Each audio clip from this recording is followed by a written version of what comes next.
That's good. we're rolling now, so we can All talk about right. Tommy Soltran, your design partner, your design business that you do renderings for. Saw some recent renderings for Aaron's place over in Richardson. They're amazing. So, what part does Tommy do? Does he do CAD? Is that his Yeah. So specialty? Tommy's background is CAD side. He's actually an architect by degree, Oh, okay. um, but he does the CAD, and then he's an expert when it comes to 3D rendering, SketchUp, and there's another software that he uses. He uses a couple of them, Okay. but he'll tell you he's like, I'm not a designer. Yeah. So you come So up with the now ideas, and he's he he's puts it into.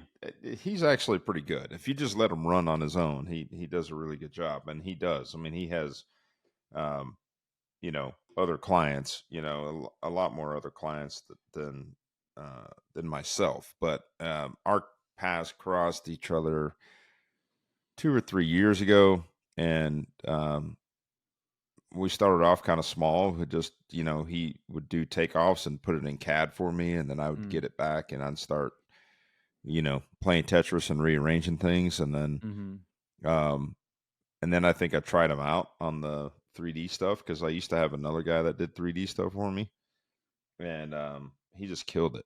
He just Yeah. absolutely killed it, and I was like, wow. And so then we started getting even deeper in like building the library and spending time, designing as we were building it, and so it's pretty cool. Like we've done some really cool projects, and that's funny. I post some of these, you know, pictures out there, like, and I believe I posted um, Aaron's project on Facebook a few weeks ago when we got those renderings, Mm-hmm. and everybody's like, "Wow, this is amazing!" I can't wait to see it. Like everyone thinks it's actually the real thing, Yeah. and I'm like, I have to kind of, we put in there renderings, Yeah. before and after, but I have to kind of explain to people like, no, this isn't done yet, and Yeah. they're like, wait, what?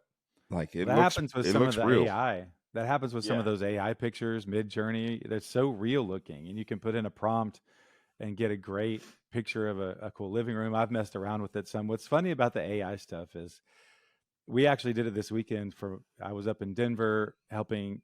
I was seeing my brother and his family up in Thornton, and I was helping him build this little playground out back, and I put it into, I think, DaVinci, which uses Stable Diffusion and one other one for renderings, and described the playground in as much detail as possible, and it does a pretty good job. But it's always really creepy because the slide will be slightly warped and off to the, going up to a window or something, or you'll have some kid just laying on the ground awkwardly. It's doing its best to interpret what you're wanting, but Yeah. there's always a few things. I've done it with Luke and his trumpet. I've done a few things with trumpet, and from 5 feet away, it looks like a guy holding a trumpet. You get closer, this dude's got 6 fingers. The trumpet's all mangled. It's like a horror film. Some of those things, but if you do the renderings on the rooms, they're really really cool. But if you look closely, the little end table will have 5 legs,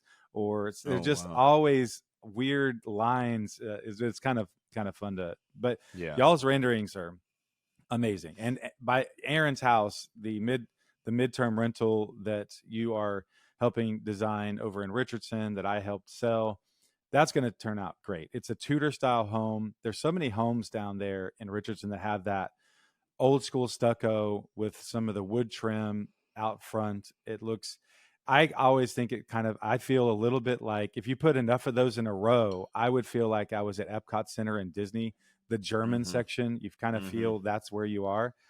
But y'all are taking that, updating it, but honoring that style and not trying to force some sort of modern look or really, really adjusting things. So what y'all figured out is great. And I think even on the renderings, you put some vines out on the front where it's growing up the side of the house. I've always loved that look.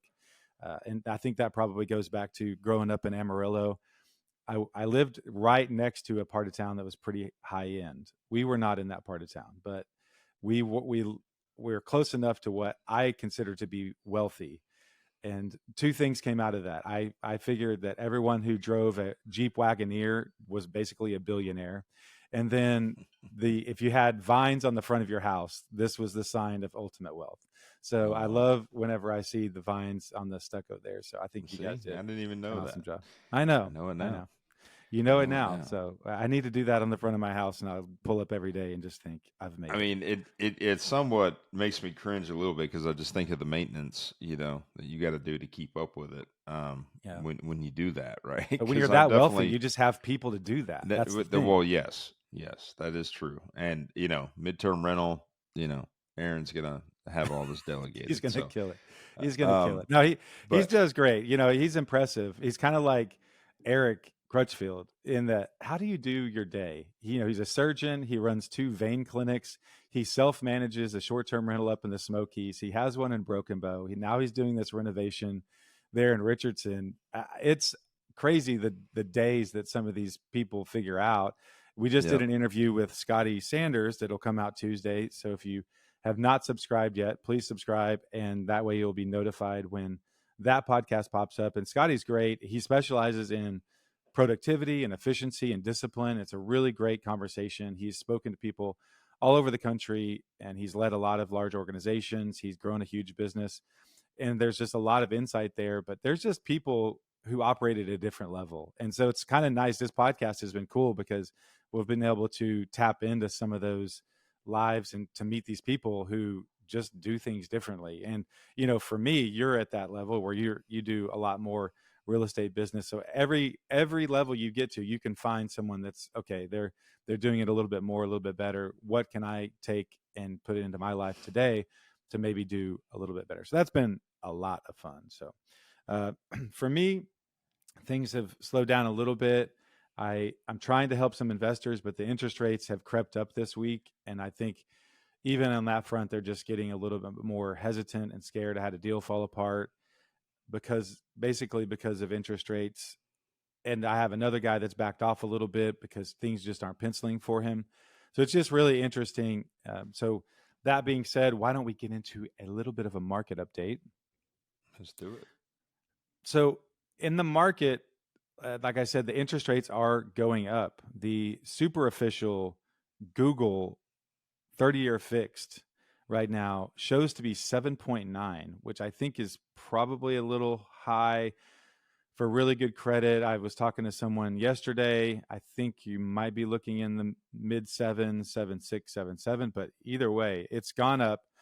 We've talked about this, the fundamentals of our interest rate and what the Fed is trying to do over the last year is they're trying to slow the economy down. Inflation was way higher than it is now, and they have been bringing it down, the core inflation rate.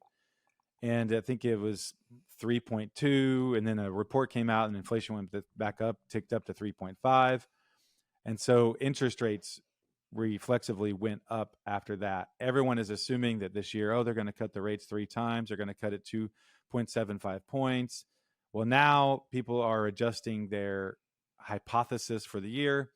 I think JP Morgan or one of the big ones came out this week and had revised from 2.75 points overall to maybe just pulling back a quarter of a point by the end of the year, which is a huge adjustment. So who knows? At the end of the day, they want inflation, the core inflation, to be around 2%. We're at 3.8 or 3.5 right now. Job reports continue to be pretty strong. So as long as the economy is chugging along, they have not accomplished exactly what they wanted to. They wanted to slow it down a little bit. So I don't know. It might be, everyone was really excited about the summer and the spring. An article came out this last week from Dallas Morning News saying, hey, this week specifically could be the best time to put your house on the market. Statistically, this is the sweet spot of demand typically for the spring and people wanting to start looking to move. And I don't know. I mean, with the news this week of things going back up and rates being difficult, it's not looking that way as far as the numbers. Our MLS is showing that pending sales and closed sales are down year over year. Not a ton, about negative 5%, down about 5%. So it's not this huge drop, but it is down. And our inventory is going up, even though it still shows at 3.2 months. From a statistical standpoint, I think it's up a few percentage points. So we're about level from where we were last week. The thing that has changed is the interest rate. and no one wants to see interest rates going up. But then I did meet someone this last week who was in the real estate business back in the 70s, I think, and he said he remembers selling homes with mortgages at 18%. So Yeah. uh, Well, and I was going to say, the I'm going to celebrate 20 years this year in real estate. that's So awesome. August will be my 20th year anniversary in this That's business. cool. We'll need to have a Licensed. party. Yeah. um, we party every time we do this. Uh, We'll s- have a real party with cake. oh, I'll make a oh, 20-year cake for you. okay. Um, what I was going to say is back then, there was a few years. I mean, obviously the mortgage crisis happened latter part of 2005, 2006, and then there was all this controversy, but that was talking about, the decline, right? The great, they whatever they call the depression series when that took place, right? Um, but nevertheless, before that, interest rates just were what they were. I mean, you would get qualified for a loan and the interest rate was what it was, right? I think my original interest rate when I bought a house in 2001 was 6.75 or something, and Hmm. that's just what the rates were. I mean, Yeah. uh, you know, it was good. Again, you would hear the stories about the 80s, and so anything that was in that range was fantastic. Right.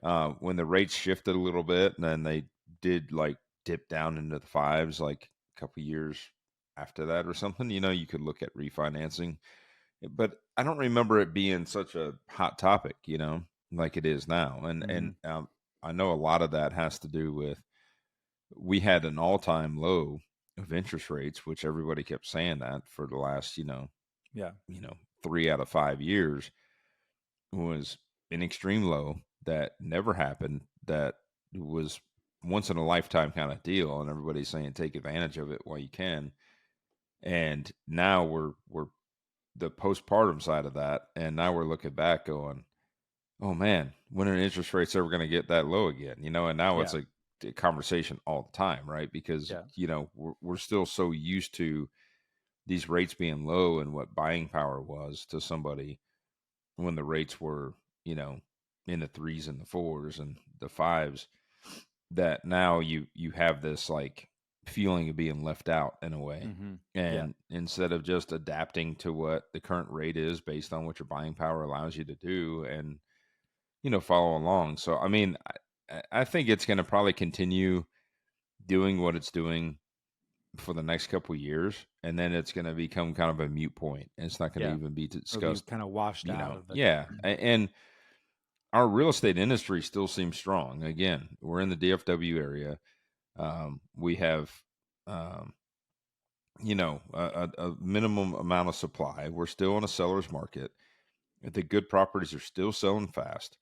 There's still an increase of value uh, from even 2022 when the market went absolutely bonkers here Hmm. with lack of inventory and properties were selling for 50, 60,000 over asking.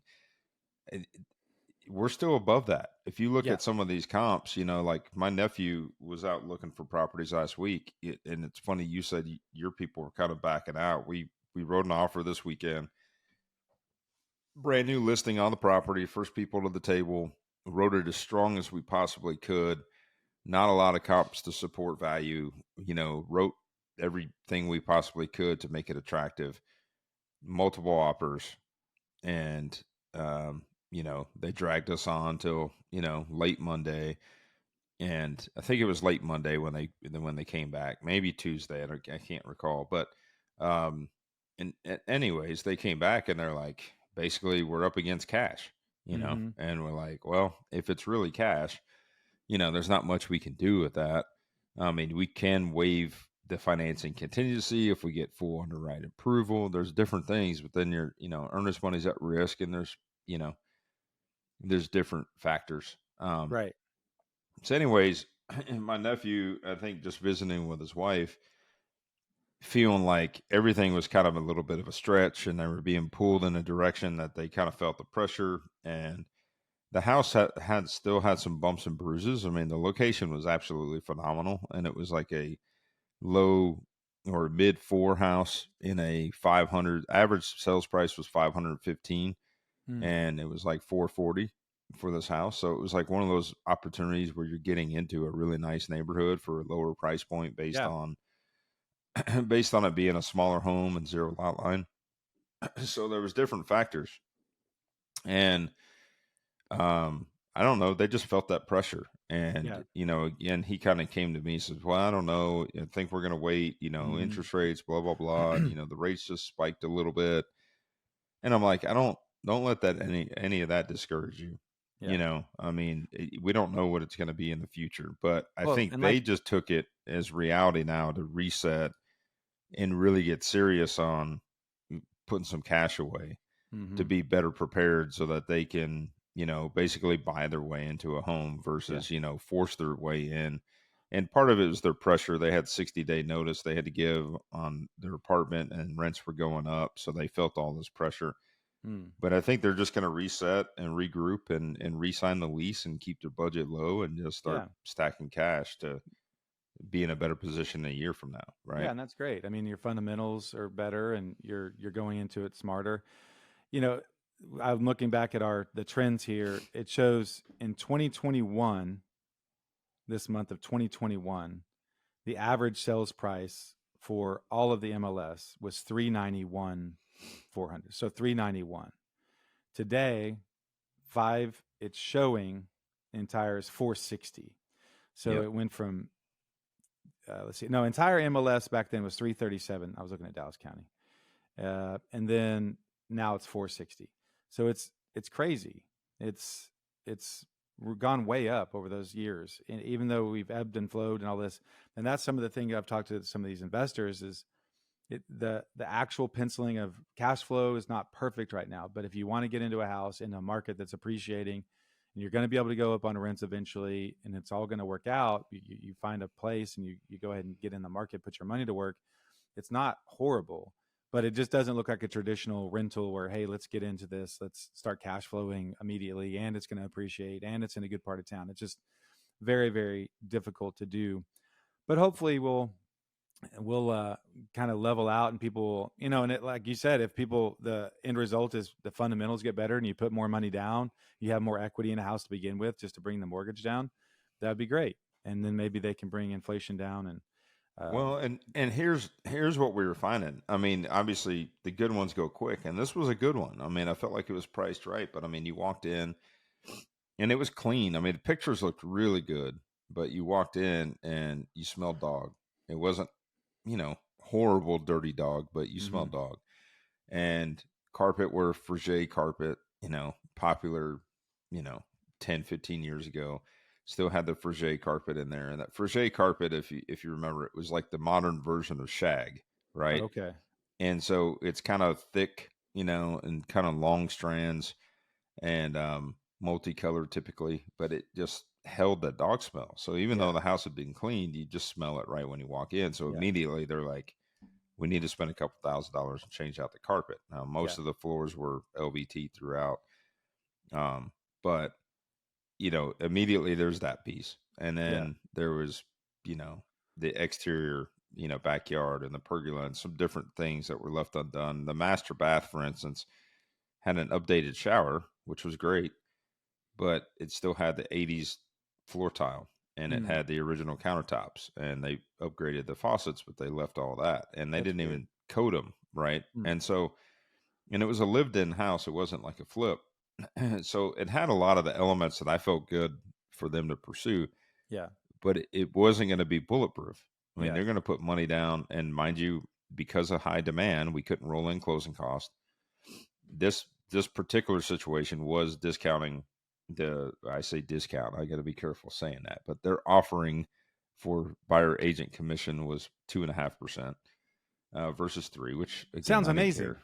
Yeah, I didn't care. It was my nephew. The seller's Yeah. paying it. Cool. Yeah. Um, but I'm starting to see that now, right? As I was Yeah. kind of poking in the market for them, and then we saw some other homes, and we walked this one home in Plano that uh, it looked really good on pictures. Well, actually, the exterior pictures looked horrible. The inside looked okay. We walked it, it had a lot of really cool features inside that they did all this decor, and I think it must have been an Airbnb Mm, because it had so many different like little nuances in there that seemed yeah. really cool. Yeah.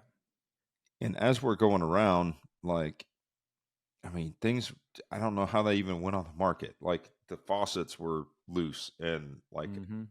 I made sure the plumbing worked, and I went into the bathroom and I lifted the toilet seat, and the toilet seat came off.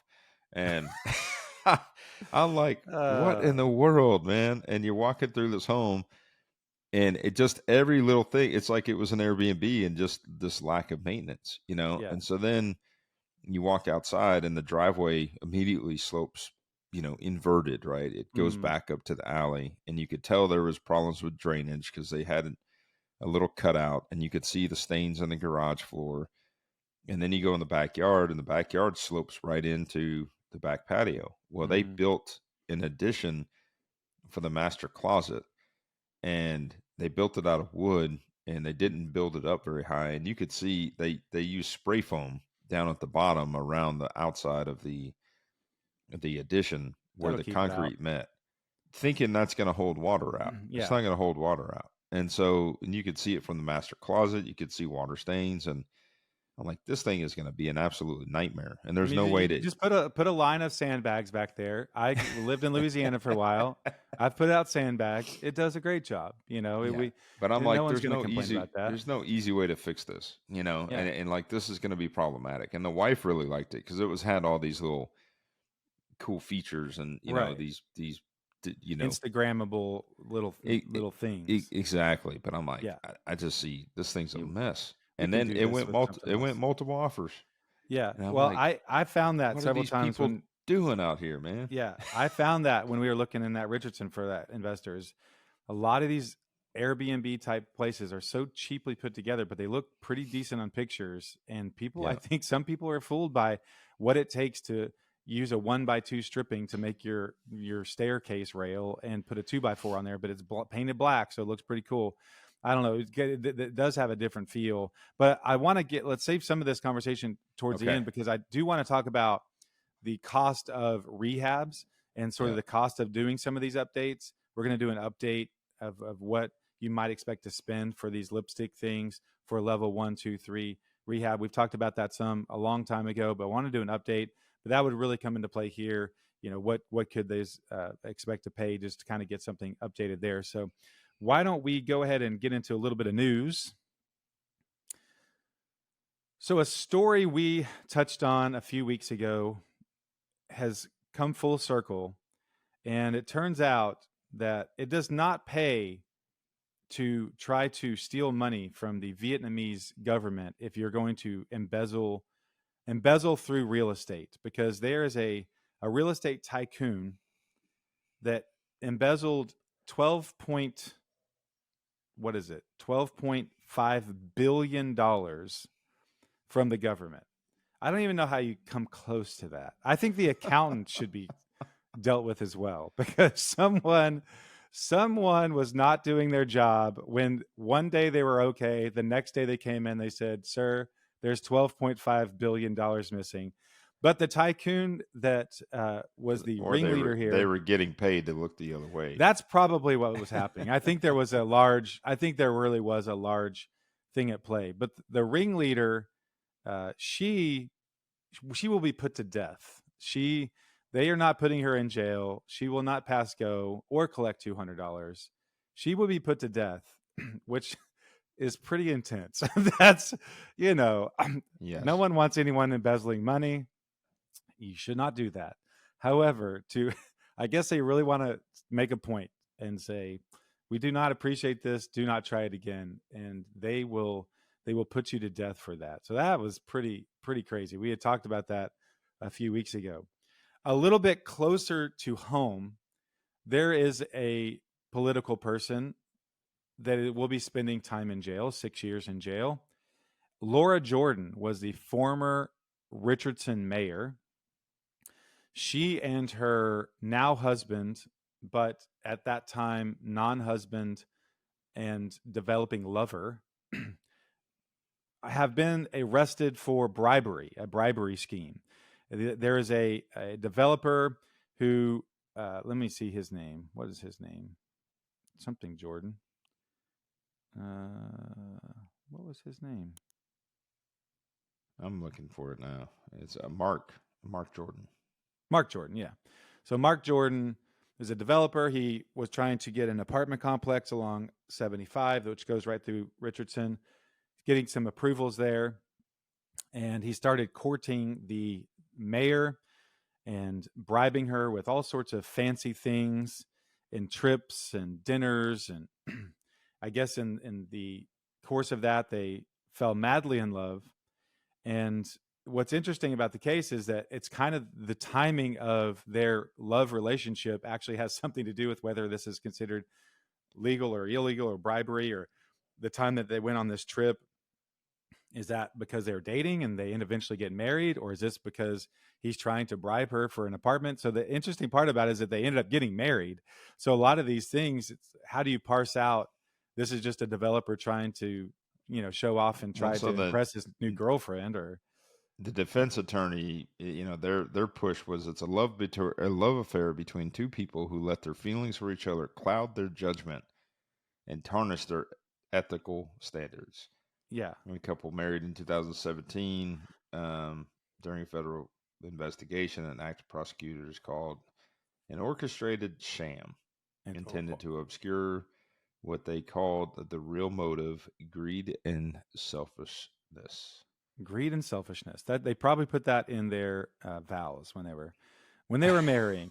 My favorite detail of this article is that when they were talking about things that he gave her, that included at least a dozen trips to exotic locations, usually in fabulous accommodations overlooking the ocean.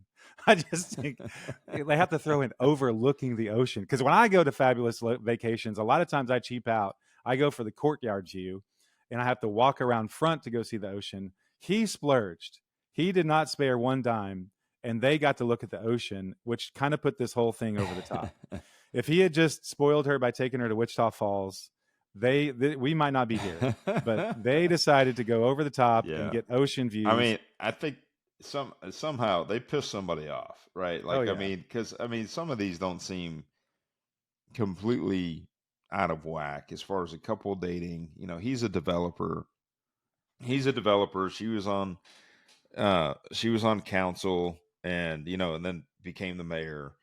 But when she was on council, that's what their argument is that she was swaying votes, yeah, um, based and on the maybe relationship. And I think there's an argument there. Like, sure. if it's your wife, or you're dating somebody, and they have an interest in the development. I mean, of course you're going to vote for them, right? Hmm. I mean, of course you're going to kind of push for them if you like this person. When I think And the thing that actually hurt her, I want to say in the article, she had voted against this project or something similar pretty oh, recently did she? before. Then he comes into the Okay. picture and starts just showering her with all these gifts and a Oh, Mercedes and okay. I didn't see ocean that. Yeah, view it says. hotels. And I then mean, she changed her because mind. some of this, even though these seem like extravagant gifts, they don't seem like it's an extravagant gift from somebody you're dating that's a developer. So Yeah. 18,000 in cash, 40,000 by check, Mercedes convertible, 24,000 in home renovations. He skimped on the You home know, renovations. I mean, of all the things he could yeah. have given her, I'm thinking he's like, that doesn't get you very far, and we'll talk about. $24,000 in renovations. We'll talk about that. I mean, we're talking, he might have redone the carpet, and he might Yeah, have pressure washed the backyard, and, you know, a little bit of landscaping. 24 grand on home renovations when you're a developer. I mean, it says Dude, bring the heat. total benefits, and this was over a period of time. I mean, this was over a couple years, but $130,000 is what it totaled to. I mean, you think about that now, what somebody spends on dating A somebody girlfriend. or girlfriends or wives. Like, Yeah, we it's probably not know that. people who've spent a lot more trying to impress girls that they're dating. It just so happens that the girls on the other side can't vote to help bring in an apartment complex down the street. So I thought that was Right. a very interesting story. But it does seem that they will be spending time in jail, even though they are appealing to the Supreme Court. And the Supreme Court did hear a similar case from another state. So there's a chance that they will hear this. and I think a lot of it has to do with the nuances of what's a bribe and the dating and all that, when the timing of all that. But they have not agreed to see. They have not agreed to hear that case yet. So anyway, that was a fun little story to read about our little Richardson, which I flipped a house in, and you've done a lot of business in, and I actually really really like Richardson. So we will keep track of that for sure. All right. So today we wanted to revisit a little bit of our flipping university, and we wanted to talk about what you should expect to pay for certain levels of renovation. And we can actually start with Tavis is a great example. I walk houses a lot with buyers, and inevitably it's like, well, you could change the carpet. You could, changing out the countertops, not a huge deal. Of course, every little layer of the onion you peel back, then it's like, well, do we need to do this? Do we need to do that? Painting a room doesn't seem like a huge deal, but then if the rest of the house looks awful comparatively, maybe you need to do the whole house. That becomes more expensive. So why don't we briefly revisit the levels of renovation? We have a 1, 2, 3, and then the scrapes 4, new build, and let's kind of touch on what you're spending these days and what you might consider to be in that realm of a renovation. So let's talk about level 1. This is the basic lipstick. This is probably what you'd be talking about if you're walking through with the buyer and you're wanting to just update some stuff. What are your typical price ranges in that one these days, Tavis?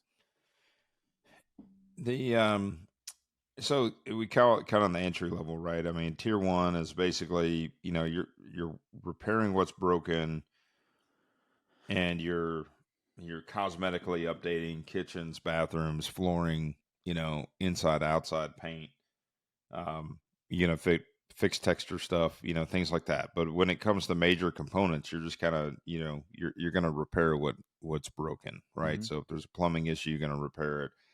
AC issue, repair it. Windows, repair, what's there. You got fog seals, you're going to repair them. Electrical, if you got a panel, you're going to go ahead and update it if it's out of date or it's discontinued. So that number for me, walking into a property, is going to start at like $32 a foot. So Okay. it used to be like $26 a foot back in the day, 5, 6 years ago. Now that number's increased thanks to inflation. Mm-hmm. Um, so now it's like $32 a foot is kind of where I'm plugging it in. In fact, I'm looking at my documents here for the Ibilia property that I did in Wiley earlier this year.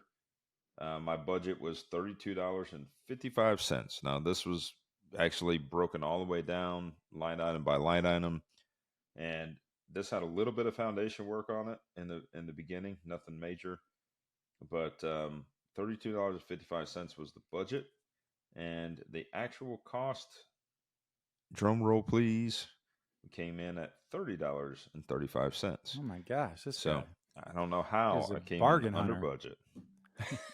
You're digging through the But bargain bin over at Floor and Decor. That's what you're yeah, doing. so mind you, this was a 2000s house, 2003 house, so I didn't have to change the panel. There was a lot of things in the home that were already up to date. Water heater was good. There was a lot of components in this home that were good. The roof was good. We did have some fence work outside, and then all the cosmetics, right? But I wasn't moving walls. I wasn't doing anything crazy.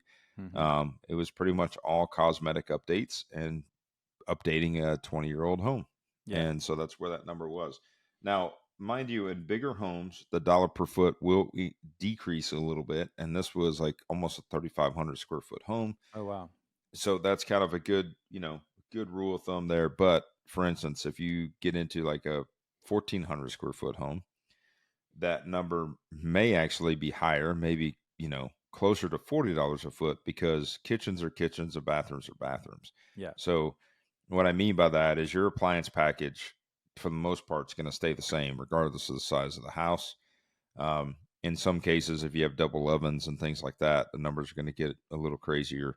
Um, but for the most part, you're going to run into, the cost to do a bathroom is going to be similar, whether it's a 1,400 square foot home or a sure. 3,000 square foot home. So, Yeah. anyways, Now, if that's you're your walking basis. with a well, and that was so you're a little over $100,000 lipstick. Yeah, lipstick Yep. reno, and you're flipping it, but when you walk away, it's looking like a really new house. It looks great. If you're touching here and there, if you're a new home buyer, you might just be doing the paint. You might just be replacing some toilets and some flooring here and there. You might Yeah. spot check that. You could definitely get away with sort of working into some projects, Right. and Yeah. so If you you're not going to be save that like for everything, but exactly, yeah. If you're able to like, if you're a homeowner, that number might start to do some decent updates, but not overhaul the entire house, like what my intent is at that $30 a foot or $32 a foot. Um, you might be able to start at like 15, cut that in mhm, half, maybe yeah. 15 to 20. Doesn't get you very far though. Like, so for instance, I'm doing another one, we contracted one over in Dallas. It's Carrollton ISD. And this is literally, I can't even call it a tier one. This is like just a very light lipstick. Again, homeowner decided to sell it to me versus, selling it on the market because we talked about, hey, you're going to have to do a little bit of landscape, a little freshen up, do some paint work inside. So realistically, there's not anything crazy happening over there, but it does need to be painted. I'm going to go in there with some designer paint schemes because I think that really makes a huge difference, Mhm, even though the paint numbers still cost me the same. mhm, But I'm going to get a little bit more creative on my paint colors and, really make it attractive. Working with the countertops that are in there and the tile that are in there, which would not be things that I choose to put in there today. But because those hard surfaces are already in there, my plan is to find paint schematics that make sense. If you remember right. that house in Garland we did last year on Echo, Mhm, it has almost the same exact color countertop, right? That okay. old gold, Yeah, countertop that was really granite. popular 15 years ago. Mhm, And so the cool thing with that is I've already done the headache before and worked with that color countertop, so I know my cabinet color now, yeah, right? And I'm like, I know that I have the perfect idea for this. yeah. So um, it's going to go a long way just by making those changes, right? Yeah. So just But to give you an idea, you're still gonna spend 30-40,000 easy to get, yeah. So all that. just to talk about kind of what we just hit on that. That's now, mind you, it's a smaller home. It's 1,344 square feet. The cost that I have in my budget for that, broken down line item by line item, is $25,300, Mhm. $18.82. There you go. So, So that's but that's a pretty small house, it's a small house but that's that's not super light. touching anything major. That's Yeah. working with. I mean, the floors are staying, everything is staying. I'm just really just doing some paint, some lipstick. It's got an old electrical panel needs to be changed out. It needs some landscape work. Needs the Yeah. fence cleaned up. There's some little things. But anyway, Right. so go back tier one. If you're flipping, you need to do everything. Like it really needs to be looked at in that sense. If you're going to increase value as an added value play, which is most fix and flip situations, 30 $32 a foot, go up from there. So what I usually say is $32 a foot covers all of your cosmetics. It covers Mhm. pretty much everything you're going to need to do to update the home. Yeah, And touch then most of the surfaces. Yeah. let's say But you then need to do a roof. The roof is now going to be on top of that mm, $32 a foot. So whatever that roof ends up being, let's say it's a $15,000 roof on a 3,000 square foot house, right? It's $5 a foot if you kind of mhm. look at it that way, right? Yeah. Yeah. So now you're going to add Foundation five work would dollars be a the foot. same way. Foundation work, Exactly. So you're going to major add kind of that plumbing. $5, $5 to $7 per any major issue. Yeah. You're going to tack on top of that. So Yeah. the $32 now becomes 37 for a Yeah. roof. You got electrical issues, add another $5 on top of that, maybe. You know, um, plus or Calices. minus.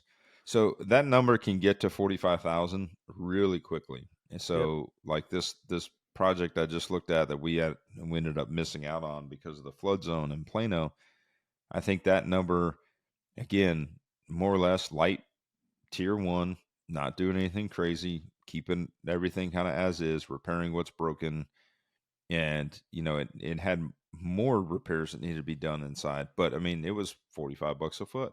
Mm. um, so the tier one has now pushed from anything from $32 a foot on upwards to $50 a foot.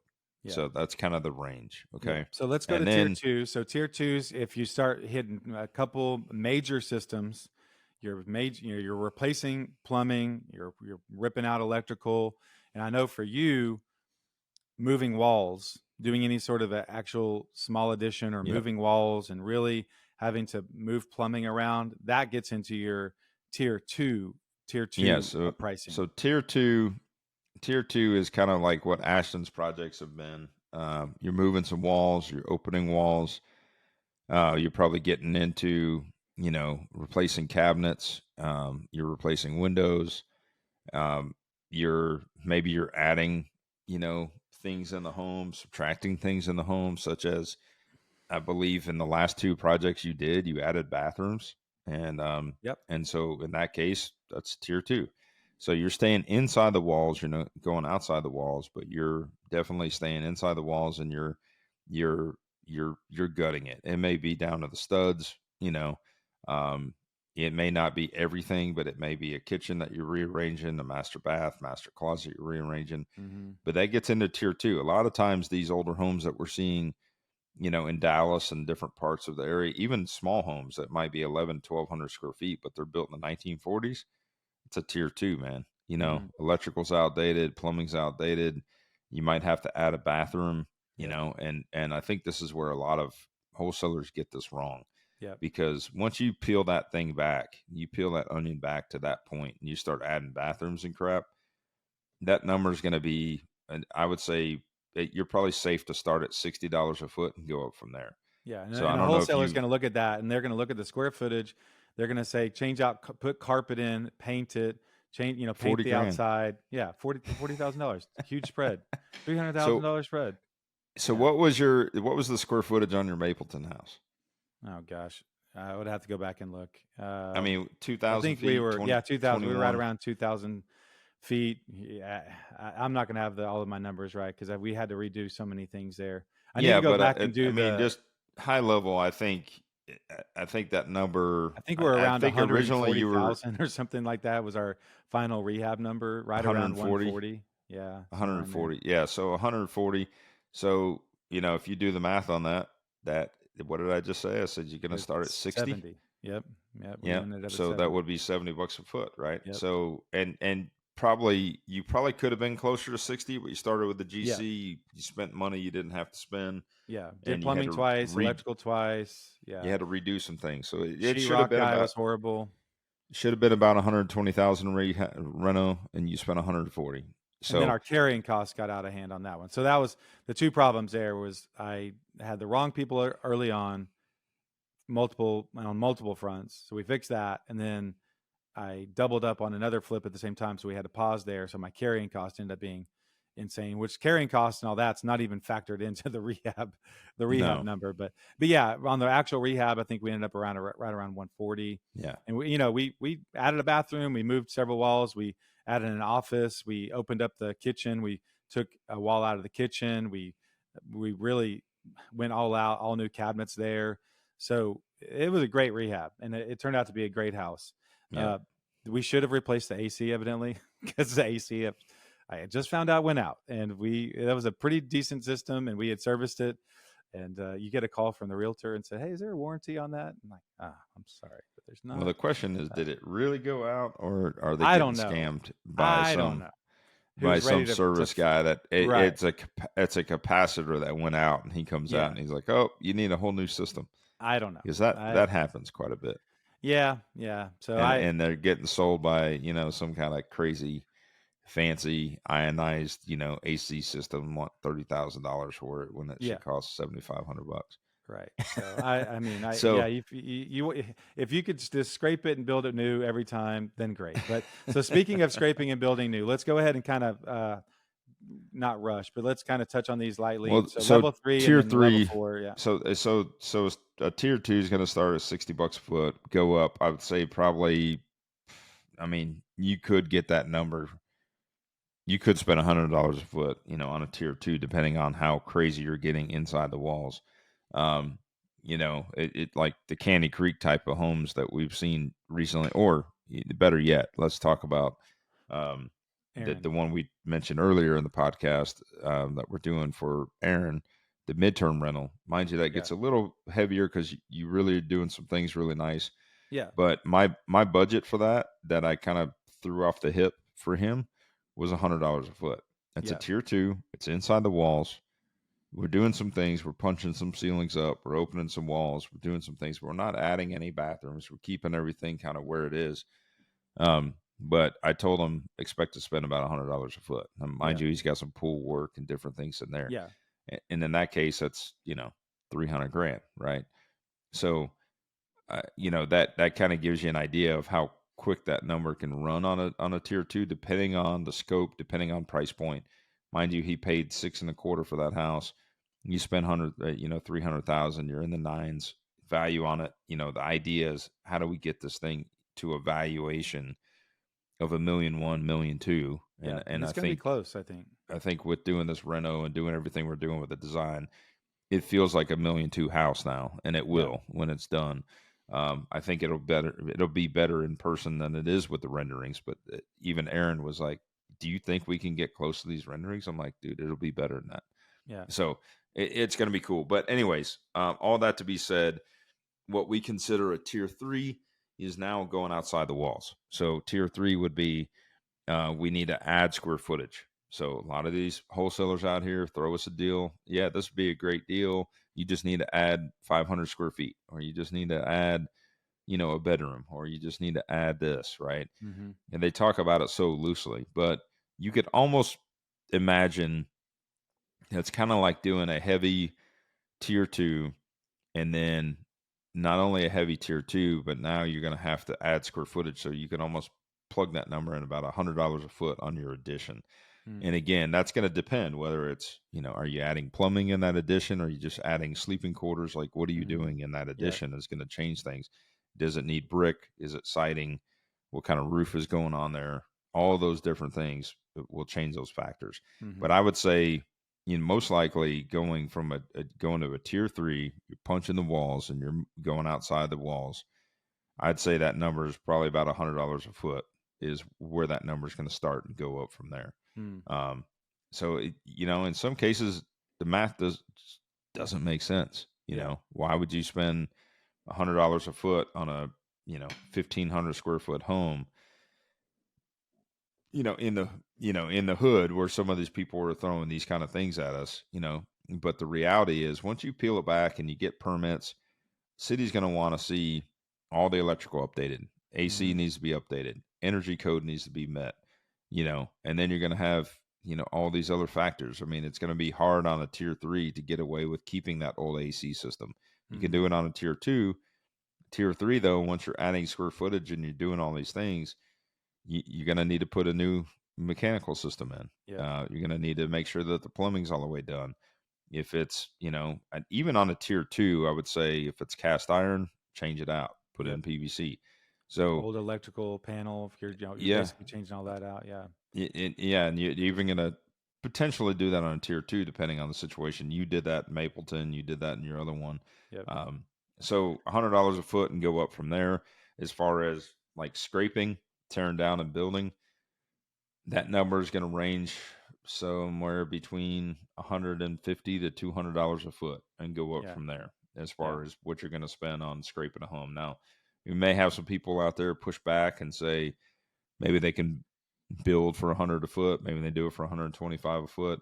Now, mind you, I'm kind of looking at gross square footage as well, because once you tear down a property, you need to start looking at the total Patio, square footage. garage, everything.